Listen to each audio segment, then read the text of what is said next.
তুই আমাক ছাইরাই গেলি রে সকিনা। সকিনা তুই আমার গলাটা কাটিয়ে দিয়ে গেলি ভালো নানি, তাও কেন ছাইরাই গেলি রে সকিনা? তো কি কমতি দিছিলাম আমি?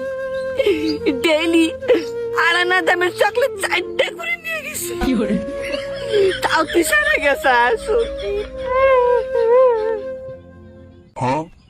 রক সাইরে গেছে ভালো হয়েছে। 8 আনা দামের চকলেট কেডা নিয়ে যায়, তাও আবার 4টা করে। ভাই বেশি হয়েছে নাকি? দূর বোধাই, 8 আনা দামের চকলেট কোনদিন বেশি হয়? ডেরি মিল্ক চাইছিল বানি, নিয়ে গেছে 8 আনা দামের চকলেট, এই জন্যই ব্রেকআপ করছে। তারা কিছু কস? না না ভাই কিছু কই না। 8 আনা দামের চকলেট তাহলে আঙ্গুর কখন খিলাবি? এই শালা ওজনে কান দহম না হুন। ওই সকিনা